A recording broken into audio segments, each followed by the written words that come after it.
നമസ്കാരം. ഇന്നത്തെ പ്രധാന വാർത്തകളിലേക്ക് സ്വാഗതം. H1B വിസ പദ്ധതി പരിഷ്കരിക്കാൻ ട്രംപ് ഭരണകൂടം. നിലവിലെ ലോട്ടറി സമ്പ്രദായം നിർത്തലാക്കും. വെയ്റ്റഡ് സെലക്ഷൻ പ്രക്രിയ നടപ്പാക്കും.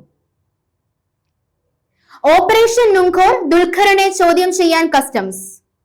ഗവർണർ സംസ്ഥാനത്തിന് നാമമാത്ര തലവൻ. ഗവർണറുടെ അധികാരപരിധി ഉൾപ്പെടുത്തി പാഠപുസ്തകം പുറത്തിറക്കി വിദ്യാഭ്യാസ വകുപ്പ്. വിവാദങ്ങൾക്ക് പിന്നാലെ പാലക്കാട് ആദ്യ സന്ദർശനം നടത്തി രാഹുൽ മാങ്കൂട്ടത്തിൽ. വാർത്തകളുടെ വിശദാംശങ്ങളിലേക്ക്.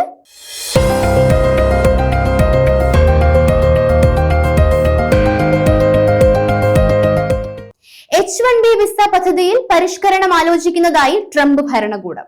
നിലവിലെ ലോട്ടറി സമ്പ്രദായം അവസാനിപ്പിച്ച് ശമ്പളവും വൈദഗ്ധ്യവും അടിസ്ഥാനമാക്കിയ വെയ്റ്റഡ് സെലക്ഷൻ രീതി കൊണ്ടുവരാനാണ് നീക്കം. ഉയർന്ന ശമ്പളമുള്ള അപേക്ഷകർക്ക് 4 തവണ, കുറഞ്ഞ ശമ്പളക്കാർക്ക് 1 തവണ മാത്രമായിരിക്കും വിസ നേടാനുള്ള അവസരം.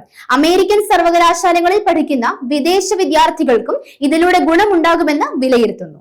അതേസമയം H1B വിസ ഫീസ് $1 ലക്ഷം ഉയർത്തിയ സാഹചര്യത്തിൽ ഡോക്ടർമാർക്കും നഴ്സുമാർക്കും ഇളവ് നൽകാൻ അമേരിക്ക ആലോചിക്കുന്നുവെന്നാണ് റിപ്പോർട്ടുകൾ. ബ്ലൂബർഗ് ന്യൂസ് ആണ് ഇക്കാര്യം റിപ്പോർട്ട് ചെയ്തത്.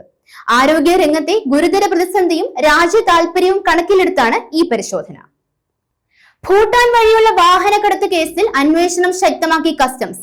പിടിച്ചെടുത്ത വാഹനങ്ങളുടെ ഉടമകളെയും വാഹനം കൈമാറിയ ഡീലർമാരെയും വിശദമായി ചോദ്യം ചെയ്യാൻ തീരുമാനിച്ചു. സമൻസ് ലഭിച്ച നടൻ ദുൽഖർ സൽമാൻ ഉൾപ്പെടെയുള്ളവർ കസ്റ്റംസിന് മുന്നിൽ ഹാജരാകും.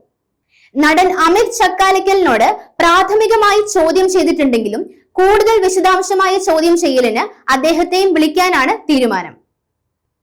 ഇവർ സമർപ്പിച്ച രേഖകളും സംഘം പരിശോധിക്കുന്നു. ഓപ്പറേഷൻ നുങ്ഖോർ എന്ന പേരിൽ രാജ്യവ്യാപകമായി നടത്തിയ പരിശോധനയിലാണ് 36 വാഹനങ്ങൾ പിടിച്ചെടുത്തത്. ഇവയെല്ലാം ഭൂട്ടാൻ വഴി നികുതി വെട്ടിച്ച് കടത്തിയവയാണെന്നാണ് പ്രാഥമിക അന്വേഷണത്തിൽ കണ്ടെത്തിയത്. കൊച്ചിയിൽ നിന്നും 10 വാഹനങ്ങൾ പിടിച്ചെടുത്തിട്ടുണ്ട്. ഇതിൽ ദുൽഖർ സൽമാന്റെ 2 കാറുകളും അമിത് ചക്കാലക്കലിന്റെ 2 വാഹനങ്ങളും ഉൾപ്പെടുന്നു.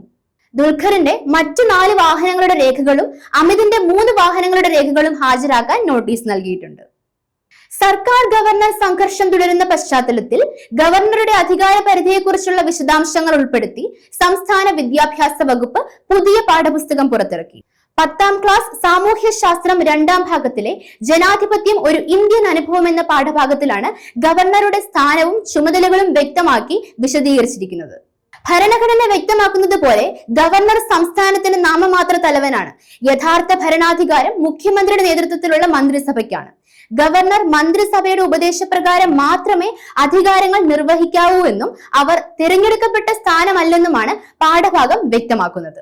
വിദ്യാഭ്യാസ മന്ത്രി നേരത്തെ തന്നെ ഗവർണറുടെ അധികാര പരിധി പാഠ്യവിഷയമാക്കുമെന്ന് പ്രഖ്യാപിച്ചിരുന്നുവെന്നും അതിന്റെ തുടർച്ചയായാണ് പുതിയ പാഠപുസ്തകം പുറത്തിറക്കിയതെന്നും വ്യക്തമാക്കിയിട്ടുണ്ട്. MLA രാഹുൽ മാങ്കൂട്ടത്തിൽ പാലക്കാട് മണ്ഡലത്തിലെത്തി. വിവാദമുണ്ടായ ശേഷം ആദ്യമായിട്ടാണ് രാഹുൽ മാങ്കൂട്ടത്തിൽ പാലക്കാട്ടേക്ക് വരുന്നത്. ഓഗസ്റ്റ് 17-നാണ് രാഹുൽ മാങ്കൂട്ടത്തിൽ പാലക്കാട് നിന്നും പോയത്. ഇന്ന് മാധ്യമങ്ങളെ കാണുമെന്ന് അറിയിച്ചിട്ടുണ്ട്. ഇന്ന് പുലർച്ചെയാണ് അടൂരിലെ വീട്ടിൽ നിന്നും രാഹുൽ മാങ്കൂട്ടത്തിൽ പാലക്കാട്ടേക്ക് യാത്ര തിരിച്ചത്. പ്രാദേശിക കോൺഗ്രസ് നേതാവിന്റെ മരണ വീട്ടിൽ രാഹുൽ സന്ദർശിച്ചു. രാഹുലിന്റെ സന്ദർശനം പ്രമാണിച്ച് മണ്ഡലത്തിൽ കനത്ത സുരക്ഷ ഏർപ്പെടുത്തിയിട്ടുണ്ട്. രാഹുൽ MLA ഓഫീസിൽ വന്നാൽ തടയുമെന്ന് BJP യുവമോർച്ച പ്രവർത്തകർ പ്രഖ്യാപിച്ചിട്ടുമുണ്ട്. MLA ഓഫീസിന്റെ സുരക്ഷയും ശക്തമാക്കിയിട്ടുണ്ട്. അതേസമയം രാഹുൽ മാങ്കൂട്ടത്തിൽ പാലക്കാട് വന്നാൽ തടയില്ലെന്ന് CPM സംസ്ഥാന സെക്രട്ടറി MV ഗോവിന്ദൻ വ്യക്തമാക്കിയിരുന്നു.